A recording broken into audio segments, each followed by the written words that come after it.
Hello दोस्तों, स्वागत है आपका आपके ही चैनल फार्मेसी नॉलेज में।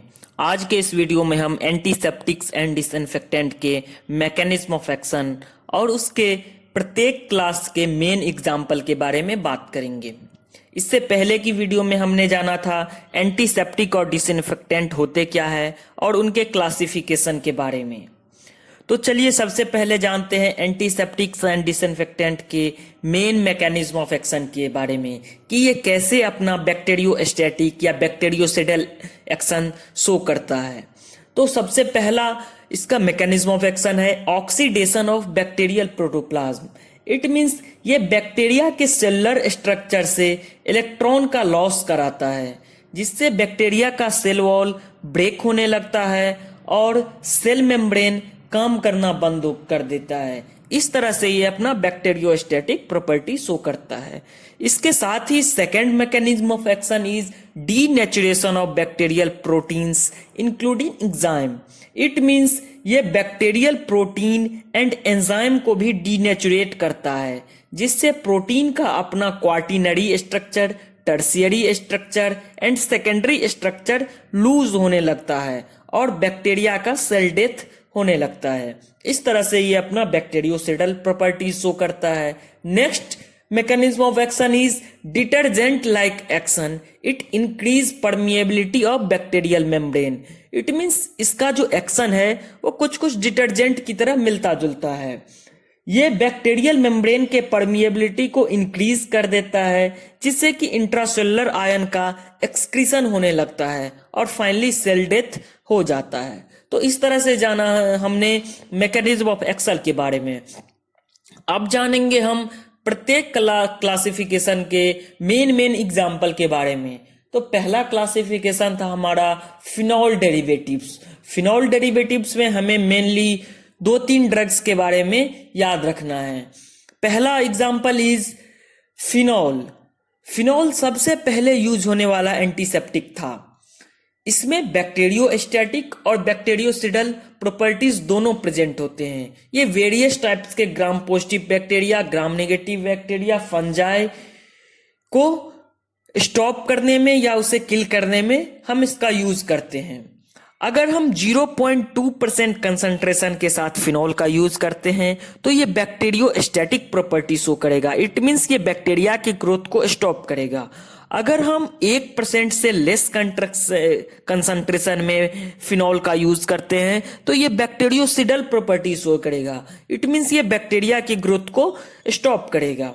इसके मैकेनिज्म ऑफ एक्शन की बात करें तो ये बैक्टीरियल सेल मेम्ब्रेन और सेल वॉल को डिसरप्ट करता है, जिससे कि एक्स्ट्रा सेलुलर आयन बैक्टीरियल के सेल से बाहर होने लगता है और बैक्टीरिया का डेथ होता है। और दूसरा मैकेनिज्म ऑफ एक्शन है इट डीनेचुरेट बैक्टीरियल प्रोटीन्स। ये बैक्टीरियल प्रोटीन्स को भी डीनेचुरेट करता है, जिससे कि प्रोटीन के स्ट्रक्चर लूज हो जाते हैं और उनके सेल डेथ होने लगता है।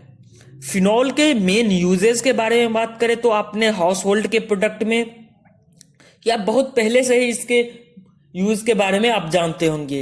ये यूरिन, फीसेस, पस, स्पूटम को डिसइंफेक्ट करने में यूज करते हैं। मेनली हम हाउस होल्ड प्रोडक्ट में टॉयलेट क्लीनर के रूप में भी फिनॉल का यूज करते हैं। Second phenol derivative example is cresol. Cresol एक मिथाइल फिनॉल का एग्जाम्पल है और इसके यूजेस के बारे में हमें याद रखना है। ये यूटेंसिल के डिसइंफेक्शन में, साथ ही साथ आपने देखा होगा हॉस्पिटल के एक्सक्रीट्रा या पेशेंट के स्पूटम को डिसइंफेक्टेंट करने में हम क्रिसॉल का यूज करते हैं। साथ ही साथ वॉशिंग हैंड में भी हम क्रिसॉल का यूज करते हैं। इसका सबसे फेमस एग्जाम्पल है लाइजोल। आपने घर में भी कितने बार यूज किया होगा लाइजोल, ये भी क्रिसॉल का ही एग्जाम्पल है। Next and important example is chloroxylenol. Chloroxylenol non corrosive nature का होता है। इट मीन्स इसमें अगर आप कोई भी फ्लेम या फिर किसी भी तरह का आग ले जाते हैं तो इसमें आग लगने की संभावना बहुत ही कम होती है। साथ ही साथ ये अगर आप स्किन पे अप्लाई करते हैं, किसी भी वाउंड होने पे या किसी भी कट के हो जाने पे अगर आप क्लोरोजाइरिनॉल का अप्लाई करते हैं तो ये इरिटेशन कॉज नहीं करेगा, ये स्किन के साथ भी गुड बिहेवियर करता है। और इसका सबसे फेमस एग्जांपल है डिटॉल, जिसके आपने बचपन से यूज किया होगा और आगे भी जानते होंगे डिटॉल के बारे में। हमें डिटॉल के मेन कंपोजिशन को याद रखना है। डिटॉल में 4.8% क्लोरोजाइनिनॉल होता है, इसके साथ ही 9% टर्पिनॉल एंड 13% एल्कोहल होता है। और आप सभी जानते हैं ये सर्जिकल एंटीसेप्टिक में एंड हमारे घरों में गुड एंटीसेप्टिक के रूप में हम डिटॉल या क्लोरोजाइनिनॉल का यूज करते हैं। नेक्स्ट जो फिनॉल डेरिवेटिव का एग्जांपल है वो है हेक्साक्लोरोफेन। हेक्साक्लोरोफेन के मैकेनिज्म ऑफ एक्शन की बात करें तो ये बैक्टीरियल एंजाइम्स को इनहिबिट करेगा। आप सभी जानते हैं बैक्टीरियल एंजाइम बैक्टीरिया के ग्रोथ के लिए सबसे इंपॉर्टेंट है। अगर उसे बैक्टीरियल एंजाइम ही नहीं मिलेगा तो बैक्टीरियल सेल का डेथ हो जाएगा और इस तरह से ये अपना बैक्टीरियोसिडल एक्शन शो करता है। इसके साथ ही ये ऑर्डरलेस है और नॉन इरिटेटिंग टू स्किन है, स्किन के साथ कोई इरिटेशन कॉज नहीं करता। मेन हम इसके यूजेस के बारे में बात करें तो वेरियस टाइप्स के toilet products, deodorants, cleansing, antiseptic for surgical scrub के रूप में हम हेक्साक्लोरोफेन का यूज करते हैं। नेक्स्ट जो है वो है हमारा अल्कोहल्स डेरिवेटिव्स। अल्कोहल्स डेरिवेटिव एक क्लासिफिकेशन है जिसमें हम मेनली पढ़ते हैं इथेनॉल के बारे में। इथेनॉल को ही हम इथाइल अल्कोहल कहते हैं और इथेनॉल में 70% कंसंट्रेशन में अल्कोहल पाया जाता है और 70% अल्कोहल किसी भी बैक्टीरिया में पेनिट्रेशन पावर कॉज अच्छे तरीके से करता है और साथ ही साथ good bactericidal and bacteriostatic properties show करके ये एक अच्छा एंटीसेप्टिक माना जाता है। इसके साथ ही ये एक अच्छा बैक्टीरियोसिडल एजेंट भी है जो कि वेरियस टाइप्स के बैक्टीरिया को 2 to 6 मिनट में किल कर देता है।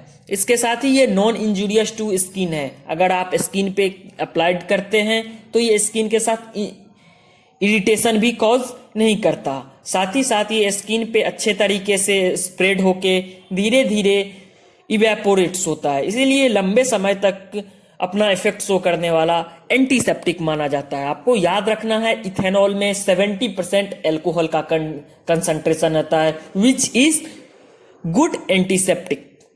नेक्स्ट क्लासिफिकेशन की बात करें तो वो है एल्डिहाइड। एल्डिहाइड के जो एग्जाम्पल हमें याद रखना है वो है formaldehyde. Formaldehyde mainly pungent gas होता है, इट मीन्स इनका एक अलग ही तरह का ऑर्डर या टेस्ट होता है और जिसे हम आपने देखा होगा घरों में या फिर किसी हॉस्पिटल में फ्यूमिगेशन करने के लिए या फिर किसी भी तरह के बैक्टीरिया को किल करने के लिए हम इसे फ्यूमिगेट करते हैं फॉर्मल्डिहाइड के द्वारा। मेनली फॉर्मल्डिहाइड में फॉर्मेलिन का यूज करते हैं। फॉर्मेलिन क्या है? फॉर्मेलिन फॉर्मल्डिहाइड का ही एक्वस सॉल्यूशन है जिसमें 37% कंसंट्रेशन में फॉर्मल्डिहाइड पाया जाता है। इसके यूजेस की बात करें तो ये इंस्ट्रूमेंट, एक्सक्रीटरा एंड किसी भी हॉस्पिटल या हाउस होल्ड रूम में डिसइंफेक्टेंट करने के लिए हम इसका काम करते हैं। तो हमें याद रखना होगा formalin and formaldehyde is an good disinfectant. Next जो क्लासिफिकेशन हुआ है हैलोजेंस। हैलोजेंस में पहला एग्जांपल है आयोडीन। आयोडीन क्या है? एक ब्रॉड स्पेक्ट्रम माइक्रोबाइसिडल एजेंट है। इट मीन्स ये वेरियस टाइप से gram positive bacteria, negative bacteria, fungi पे अपना एक्शन शो करेगा और ये बहुत तेजी से रैपिडली एक्टिंग हैलोजेंस माना जाता है। इसके यूजेस के बारे में बात करें तो ये किसी भी कट हो जाने पे हम आयोडीन के टिंचर्स का या आयोडीन के सॉल्यूशन का यूज करते हैं या कोई भी सर्जरी होने से पहले हम स्किन को क्लींजिंग करने के लिए हम आयोडीन सॉल्यूशन का यूज करते हैं या बहुत सारे रिंगवर्म डिजीज में भी हम आयोडीन के सॉल्यूशन का यूज करते हैं। ये वेरी गुड एंटीसेप्टिक माना जाता है। Next example is chlorine. Chlorine क्या है? रैपिडली एक्टिंग जर्मिसाइड है, ये तेजी से काम करने वाला जर्मिसाइड माना जाता है। ये जर्म्स को बहुत तेजी से किल करता है। इसके साथ ही इसके यूजेस के बारे में बात करें तो ये अर्बन वाटर सप्लाईज को डिसइंफेक्टेंट करने में काम आता है। गांव के में देखा होगा आपने क्लोरीन के टैबलेट को यूज किया जाता है तालाब को क्लीन करने में, पॉन्ड्स को क्लीन करने में या फिर किसी भी तरह के चापाकल को डिसइंफेक्टेंट करने में हम क्लोरीन के टैबलेट का यूज करते हैं। या आपने देखा होगा यहाँ शहर में भी क्लोरीनेटेड लाइम आता है जिसे हम ब्लीचिंग पाउडर कहते हैं, उसका भी यूज करते हैं हम डिसइंफेक्टिंग वाटर टैंक या फिर पीने के पानी को डिसइंफेक्टेंट करने में या फिर किसी स्विमिंग पूल को डिसइंफेक्टेंट करने में हम क्लोरीनेटेड लाइम या ब्लीचिंग पाउडर का यूज करते हैं, which is a very good disinfectant. Next classification था हमारा एसिड्स। एसिड में हमें मेनली बोरिक एसिड के बारे में बात करना है। ये बैक्टीरियोस्टैटिक नेचर का होता है, इट मीन्स ये बैक्टीरिया की ग्रोथ को स्टॉप करता है। इसके साथ ही ये जो इसका एग्जाम्पल याद रखना है, ये वेरी वीक एंटीसेप्टिक होता है। ये अच्छे तरीके से अपना एक्शन शो नहीं करता, ये वीक एंटीसेप्टिक माना जाता है। इसके यूजेज के बारे में बात करें तो किसी के आइज में इरिटेशन होता है तो उसे ठीक करने के लिए हम बोरिक एसिड का यूज करते हैं। साथ ही साथ कभी कभी माउथ वॉश में भी हम बोरिक एसिड का यूज करते हैं। माउथ वॉश में मेनली बोरिक एसिड के सैचुरेटेड एक्वस सॉल्यूशन का यूज किया जाता है जिसमें 4% बोरिक एसिड का कंसंट्रेशन रहता है। लेकिन किसी भी कट या एब्रेजन होने पर हम बोरिक एसिड का यूज करते हैं, उसके ऑइंटमेंट का यूज करते हैं जो बोरोसाइड के नाम से मार्केट में आता है। उसमें बोरिक एसिड का 10% कंसंट्रेशन होता है। नेक्स्ट जो हमारा क्लासिफिकेशन हुआ है क्वाटिनरी अमोनियम एंटीसेप्टिक, जिसमें कैटायनिक एंटीसेप्टिक के बारे में भी हम पढ़ते हैं। इनके मेन एग्जाम्पल हैं सेट्रिमाइड। सेट्रिमाइड एक वाइड स्पेक्ट्रम बैक्टीरियोसिडल एजेंट है। इट मीन्स ये वेरियस टाइप्स के बैक्टीरिया या फंजाई या वायरस को किल कर सकता है।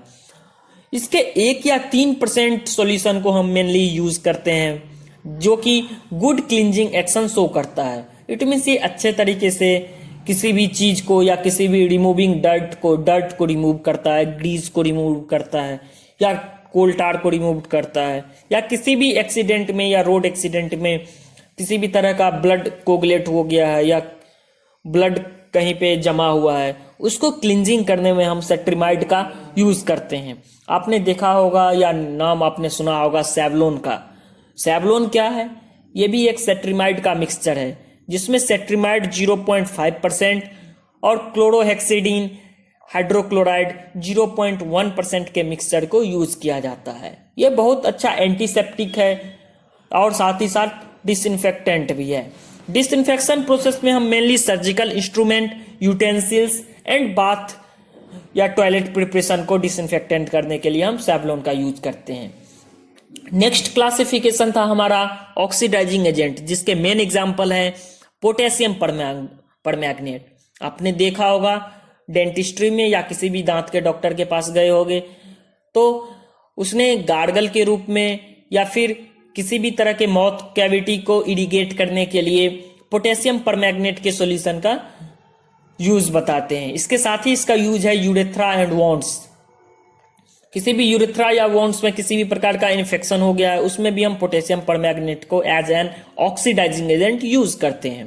इसके साथ ही गांव के इलाकों में कुएं या तालाब को डिसइंफेक्टेंट करने में भी हम पोटेशियम परमैंगनेट का यूज करते हैं। अगर किसी में अल्कालॉइडल पॉइजनिंग हो गया है तो उसमें स्टोमक वॉश करने में भी हम पोटेशियम परमैंगनेट का यूज करते हैं।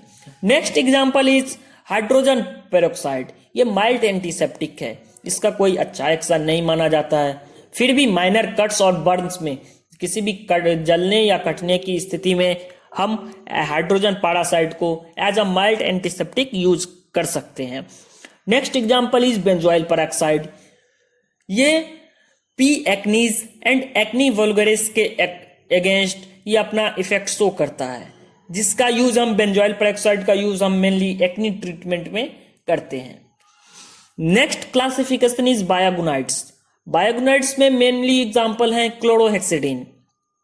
ये पावरफुल और नॉन इरिटेटिंग एंटीसेप्टिक है, ये स्किन के साथ इरिटेशन कॉज नहीं करता। इसके यूजेस के बारे में बात करें तो मेन यूजेज है सर्जिकल स्क्रब को डिसइंफेक्टेड करने में, या किसी भी न्यूनेटाल बाथ किसी भी बच्चे को नहाना है तो उसमें, साथ ही साथ माउथ वॉश, ऑब्स्ट्रक्टिव और स्किन एंटीसेप्टिक के रूप में भी हम क्लोरोहेक्सिडीन का यूज करते हैं। Next classification is dyes. Dyes में मेनली हम पढ़ते हैं एक्रिफ्लैविन एंड प्रोफ्लैविन के बारे में। ये ग्राम पॉजिटिव बैक्टीरिया और गोनोकोकी दोनों के अगेंस्ट अपना एक्टिवनेस शो करता है। इसका यूजेस है क्रोनिक अल्सर डिजीज में, या फिर किसी वॉन्ड्स में, या फिर किसी जलने पर ड्रेसिंग जो करते हैं उस केस में हम एक्रिफ्लैविन या प्रोफ्लैविन का यूज करते हैं। And the last classification is फ्यूरैन derivatives, जिसमें एग्जाम्पल याद रखना है हमें नाइट्रोफ्यूराजोइन। ये बैक्टीरियोसिडल नेचर का होता है, ये बैक्टीरिया को कंप्लीटली किल करता है। और यूरिनरी एंटीसेप्टिक के रूप में हम नाइट्रोफुरेंटोइन का यूज करते हैं, जो कि एक फ्यूरैन डेरिवेटिव है। साथ ही साथ इंटेस्टाइनल इन्फेक्शन में भी हम नाइट्रोफ्यूराजोइन का यूज करते हैं। थैंक यू दोस्तों।